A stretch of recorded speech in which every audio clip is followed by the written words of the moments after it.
duas pesquisas divulgadas nesta segunda-feira. E em ambas, o candidato do PT, Luiz Inácio Lula da Silva, aparece com o mesmo percentual, 44%. A diferença, porém, está nos demais detalhes dos dois levantamentos. Diferenças pequenas que coincidem no ponto principal. Lula segue sendo o favorito para vencer em outubro.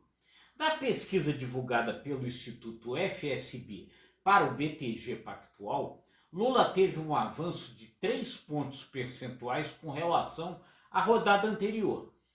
E o presidente Jair Bolsonaro oscilou 1 ponto percentual para baixo, ficando com 31%.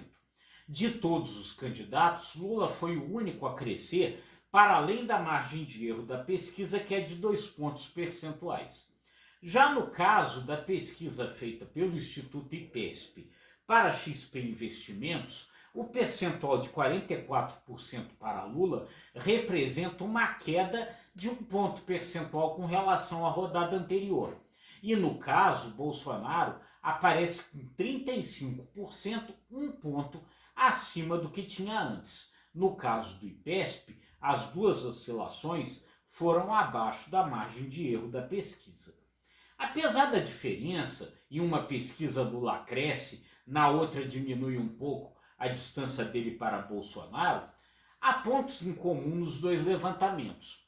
O primeiro é que fica claro que as bondades, com todas as aspas possíveis, tentadas por Bolsonaro nos últimos dias, não foram capazes de reverter o quadro de desvantagem dele na corrida com Lula de uma forma substancial. No caso da FSB Pactual, o efeito foi o oposto. Mesmo com a aprovação da PEC Kamikaze, a distância aumentou.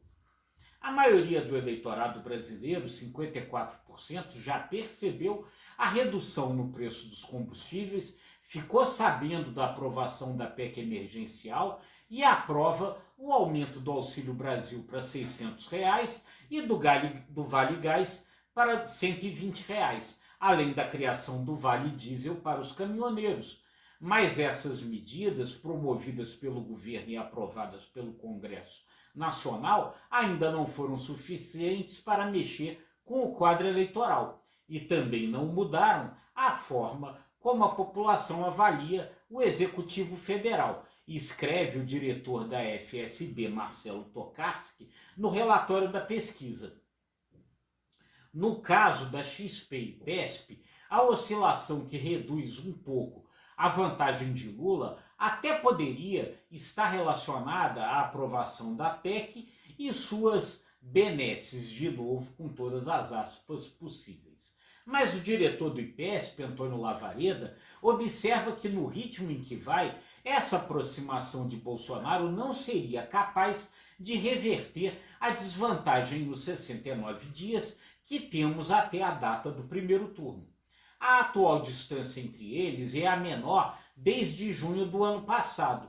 Porém, para inverter o jogo, o presidente necessita acelerar muito mais. Se o ritmo de recuperação que apresentou nesses quase 2 meses fosse o mesmo até 2 de outubro, ele só conseguiria subtrair 3 pontos da atual diferença, chegando às urnas ainda 6 pontos atrás de Lula, cerca de 9 milhões de votos, observa Lavareda.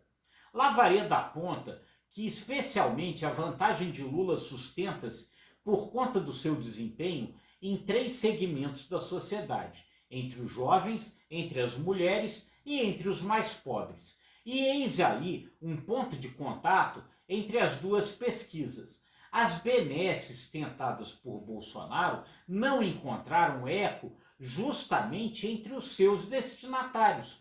Os beneficiários dos vales e auxílios tentados pelo governo seguem votando em Lula. Entre os mais jovens, que têm de 16 a 34 anos, Lula tem 50% das intenções de voto contra 27% de Bolsonaro. Na convenção do PL no domingo, escalou-se a primeira-dama Michele Bolsonaro para abrir o evento numa tentativa de reverter a rejeição do presidente junto ao eleitorado feminino. Mas, segundo o IPESP, 48% das mulheres preferem Lula contra 30% que vão de Bolsonaro. E entre os mais pobres, os que ganham até 2 salários mínimos, o candidato do PT tem 51% contra 28% de Bolsonaro. Ao que parece, esses serão os segmentos definidores do pleito de outubro, e nada indica que eles vão alterar as suas convicções. São principalmente eles que sustentam as vantagens de Lula sobre Bolsonaro. Eu sou Rodolfo Lago, é um enorme prazer essa conversa diária que eu tenho com você aqui no Congresso em Foco.